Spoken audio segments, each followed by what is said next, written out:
Hello class, here we are in Module 2, and in this particular module we are going to cover Chapters 3 and 4. Chapter 3 being Ethics, Stakeholders, and Corporate Strategies, and Value Creation. Chapter 4 is on Business Ethics in the Global Marketplace. So I wanted to go through some of the highlights of both chapters before we get into the class session.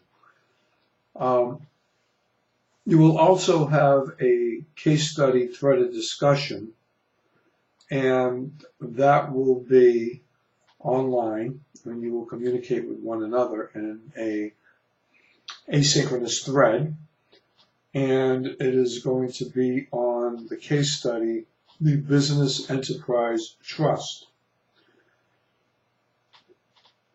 In class, we will be doing another case study entitled Questionable Payments, and that will be in class. I just said that, yeah.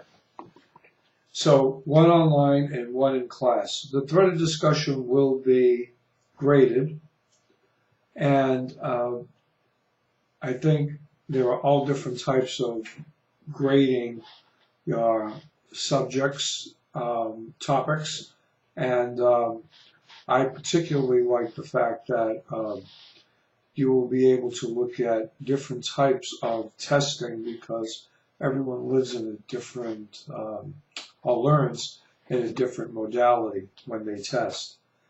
So I want to be fair with everyone. Having said that, let's talk a little bit about Chapter 3. Chapter 3 is, in different companies, we talk about things like good or bad, all right? For example, what's an ethical decision? Is it a good ethical decision or is it a bad ethical decision? So we're going to be looking at your particular perceptions of business and try to evaluate different companies. What's a good company? What's a bad company? Is it a company that does everything legally but could be doing things unethically? Or could it be a company that does things unethically and illegally but gets away with it, and they figure if they get away with it or they can get someone to defend something they've done which is illegal or unethical, then it really isn't illegal or unethical. We want to look at what is the managerial view of business, and then what is the stakeholder view. Remember, the stakeholder is the person that mainly their view is that they maintain that we do what? That we, as stakeholders, need to maximize the profitability of the shareholders. We also, as stakeholders, need to look at consumers, employees, vendors, the corporate social responsibility, the company as a whole and the environment that that company falls into. Do companies do things for their long-term interests? Or do they do things to maintain their own personal gain? That is something that you might want to think about when you talk about companies like WorldCom or Enron. The other thing is what we refer to as the separation fallacy. And what is the integration theses, 1 and 2? Why are they important to business? You want to look at page 72 in your book, and it will tell you a little bit about that. In a broader sense, when you talk about a fallacy or a common misconception, it can often refer to the notion that there is a separation between ethics and daily life. In other words, you're one way outside the company and you live that way, then you go into the company and you take on a whole different aura, if you will. So when you look at ethics, purist ethics, is that reserved for only academic Greek writers who are disconnected from the real world? Is there such a thing as purist ethics?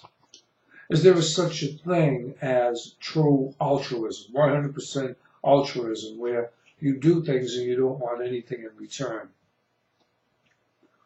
So ethics is part of the fabric of the day-to-day business activity, which somehow figures in to the long-term strategic goal.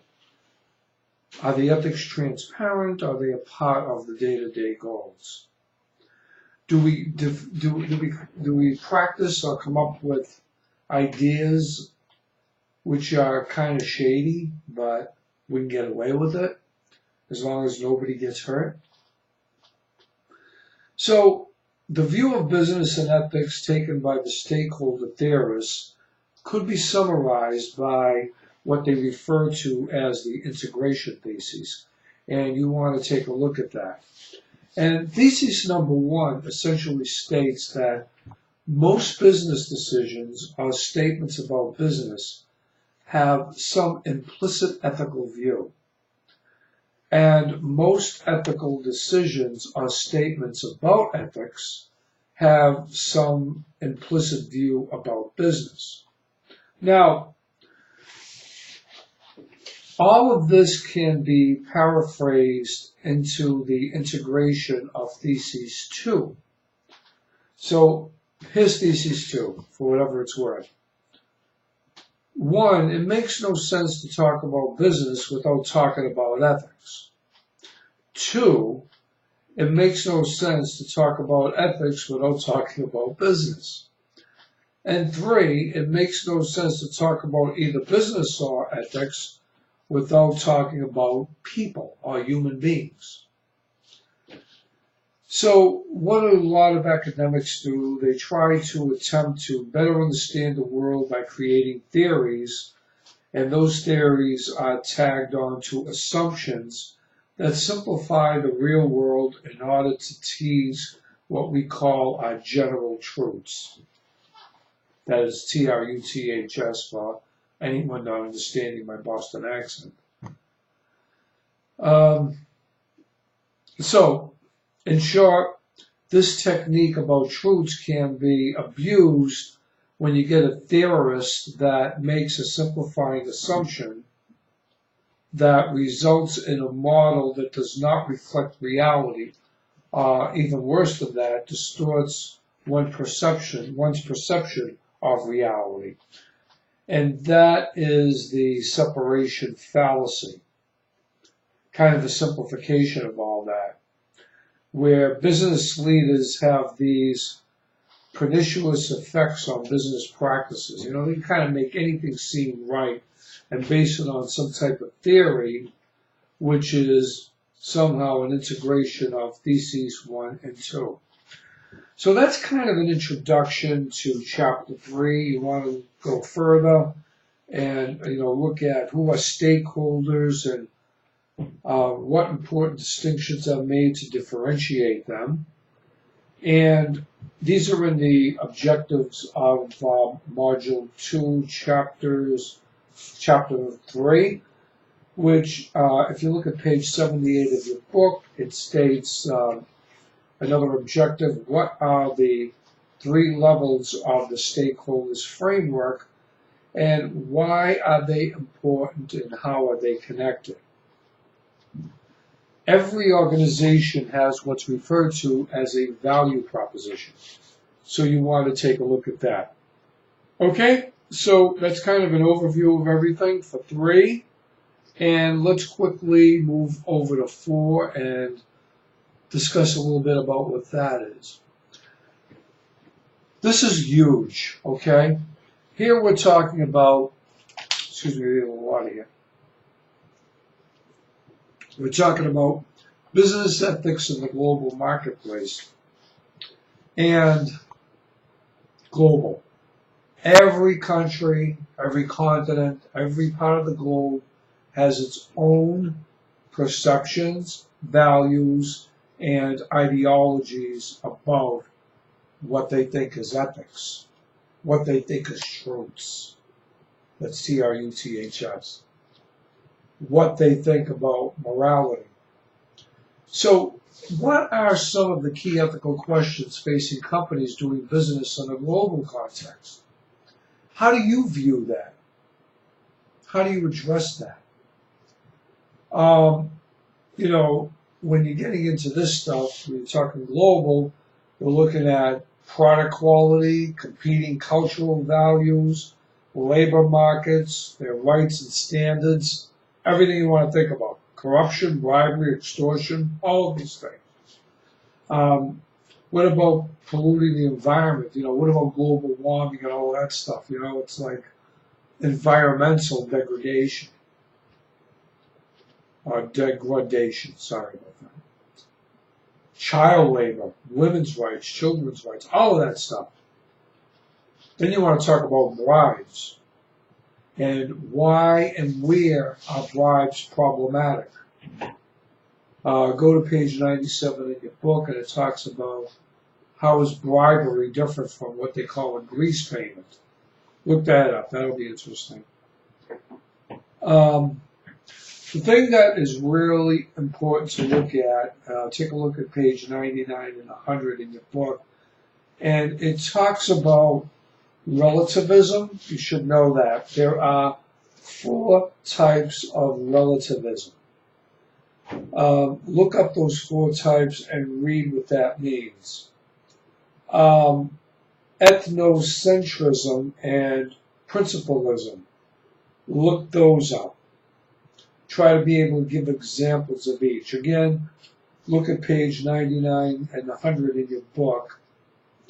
And here again, global, right? We're talking global. Look at universal values and what makes up universal values. Look up Donaldson's ethical algorithm. That's really important.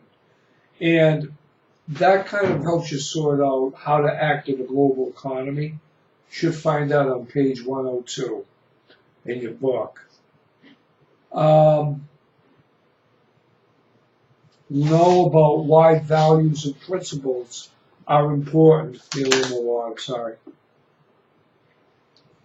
Know why values and principles are important for global markets, as well as investment decisions by firms. Look at what's happening in the economy right now.